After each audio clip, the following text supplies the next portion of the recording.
नमस्कार, मी दीपाली चौधरी. माझी कथा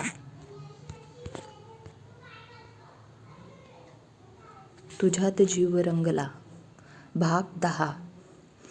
अजितने पोलीस कंप्लेंट केली होती.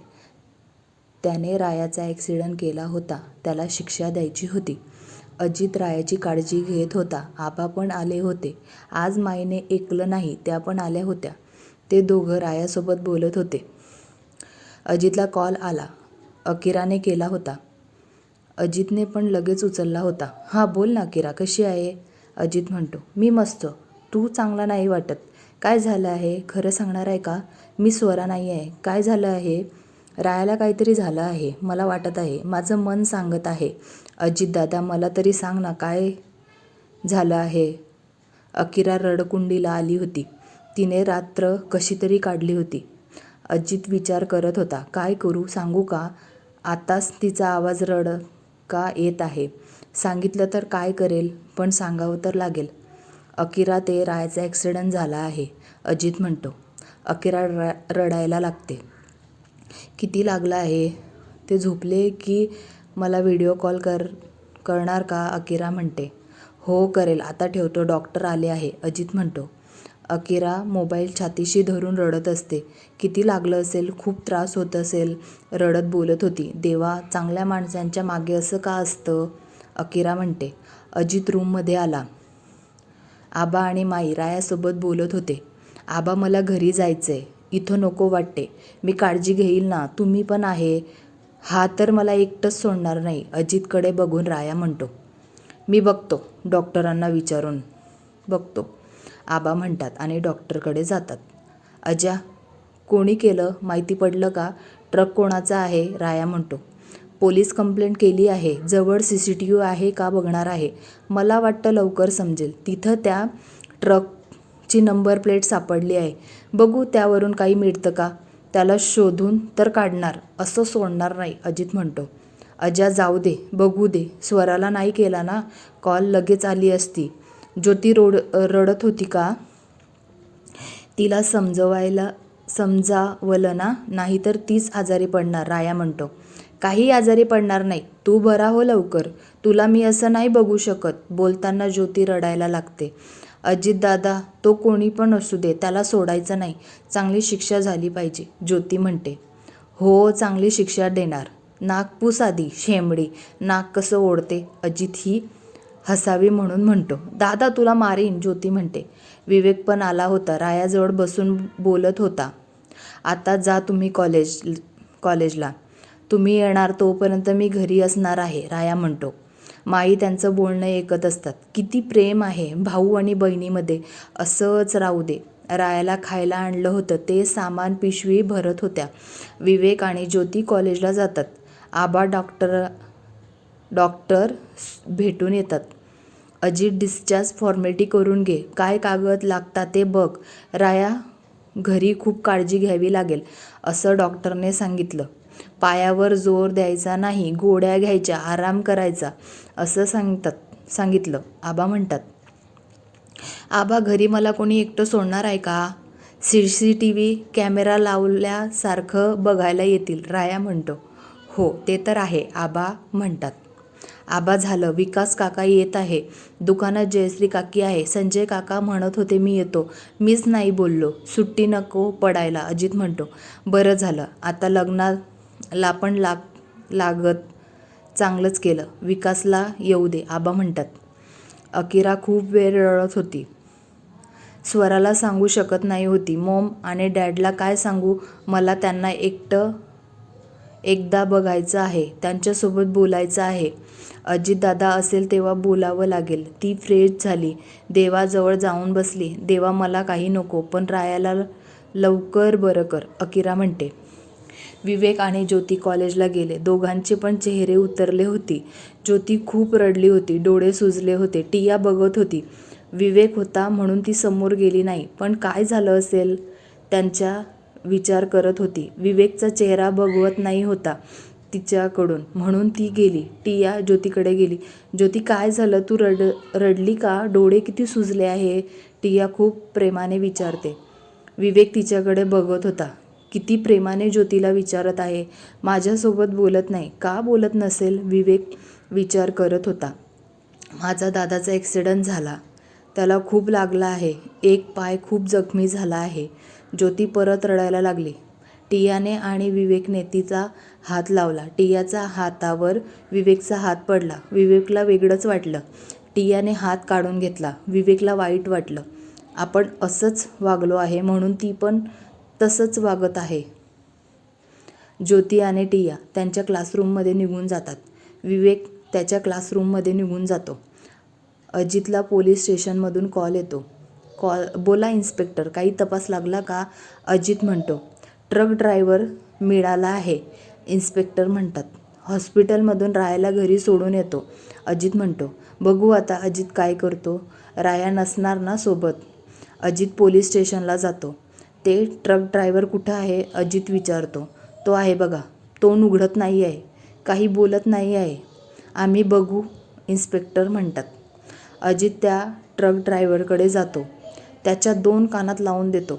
काय वाकडं केलं आहे त्याने तुझं? तो कोणाच्या वाटेला पण जात नाही.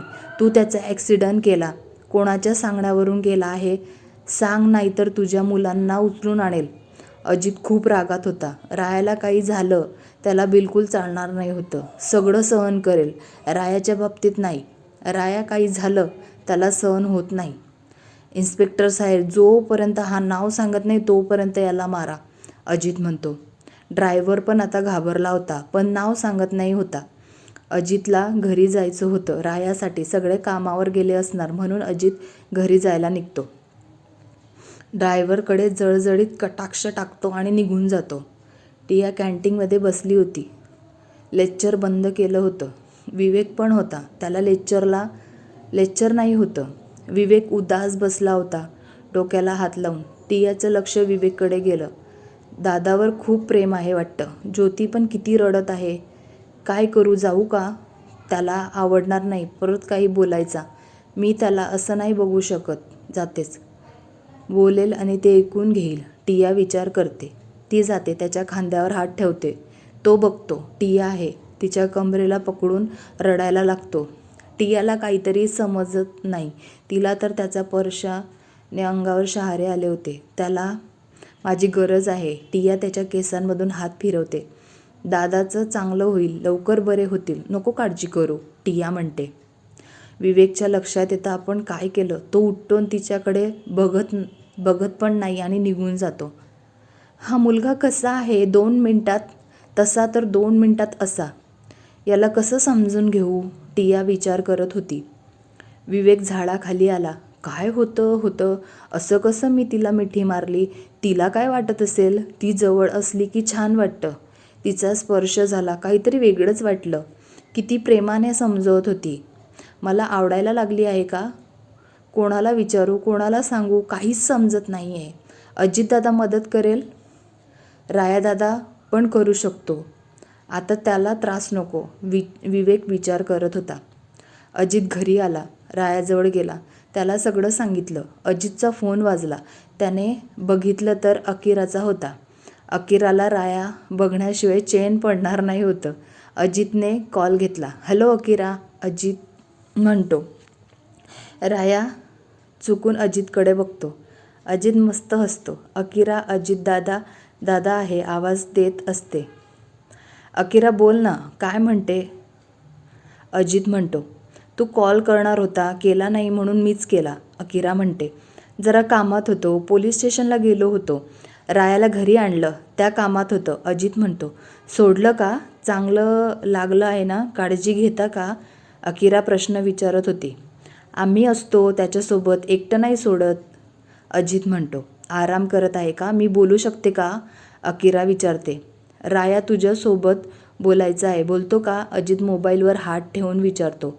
हो दे ना, आवाज तरी कानावर पडेल, राया म्हणतो. अकिरा रायाला देतो फोन, बोलून घे, अजित म्हणतो. अजित रायाला फोन देतो आणि इशाऱ्याने चिडवतो. हॅलो अकिरा, राया म्हणतो. आता कसं वाटत आहे? दुखत असेल ना? डॉक्टर काय म्हणाले? अकिरा म्हणते. आता बरं वाटत आहे. दुखतं थोडं डॉक्टरांनी काळजी घ्यायला सांगितली आहे, राया म्हणतो. कोणी केलं? काही समजलं का? तुम्ही लक्ष द्याल हवं होतं. खूप त्रास होत असेल ना, अकिरा म्हणते. त्यांच्या गप्पा चालू होत्या. अजित हसत होता. राया त्याला जा असं म्हणत होता. अजित मुद्दामून त्रास जात नाही होता. अजितने पण मिनलला कॉल केला होता. त्याला तिची आठवण येत होती. 2-3 रिंग होते तेव्हा मिनल कॉल घेते. हॅलो बोला, काय करत होते? मिनल म्हणते. तिला काही बोलायचं नाही होतं. त्याला कॉल आला मग बोलावं लागेल. कशी आहे? पोचली तेव्हा कॉल केला, त्यानंतर काही बोलणंच झालं नाही, अजित म्हणतो. तुम्ही पण कॉल केला नाही, मिनल म्हणते. घरी जरा गडबड होती म्हणून करता आला नाही, अजित म्हणतो. काय झालं आहे का? मिनल म्हणते. किती ते काळजी. रायादादाचा ॲक्सिडेंट झाला आहे. त्याला ट्रकने उडवलं. काय माहिती कुणाचा ट्रक होता. अजितदादाने पोलीस स्टेशनमध्ये कंप्लेंट केली आहे, अजित मिनलला सांगतो. एवढं झालं तरी सांगितलं नाही. आता दादा कसे आहे? आम्ही येऊ का बघायला? खूप लागला आहे का? मिनल म्हणते. घरी आणलं आहे, आता बरं आहे. पायाला आराम द्यायला सांगितलं आहे, अजित म्हणतो. तुमची पण काळजी घेत जा. गाडी हळू चालवत जा. काळजी घेत जा, मिनल म्हणते. तू पण काळजी घे, अजित म्हणतो. किती काळजी आहे तिला माझी, किती विचार करते, अजित मनात म्हणतो. थोडं म्हणून मिनल कॉल कट करते. मला त्रास देतो का? तुझं असंच होणार. सुरुवात झाली, अजून पुढे बरंच काय काय होईल, मिनल विचार करत होती. अजित दादा, मला तुला काहीतरी विचारायचं आहे, विवेक घाबरत म्हणतो. हां बोल ना, काय विचारायचं आहे, अजित म्हणतो. तू रागवणार नाही ना, विवेक म्हणतो. राया यांची गंमत बघत होता. विवेक काय चालू आहे? काय विचारायचं आहे? मला विचार, राया म्हणतो. विवेक अजितकडे बघतो. आता मी मेलो, विवेक विचार करत होता. दादा, अरे काही नाही, ते असंच विचारायचं होतं अजितदादाला, विवेक म्हणतो. विवेक सांगतो का? मी येऊ लंगडत तिथे, राया म्हणतो. तू रागवणार नाही ना? तर मी सांगतो, विवेक रायाजवळ जाऊन बोलतो. बोल ना, नाही रागवणार, राया म्हणतो. ज्योतीचा क्लासमध्ये एक मुलगी आहे, माझ्यासोबत बोलायला येते. तुला तर माहिती आहे मी यापासून दूरच राहतो. मी तिला खूप बोललो, तिने बोलणं बंद केलं, माझ्यासमोर येणं बंद केलं.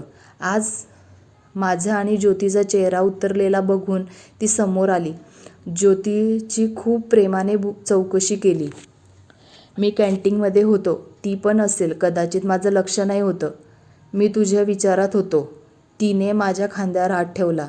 मी ते विवेक बोलता येत नाही होतं. तू काय केलं? राया जरा चिडूनच बोलला.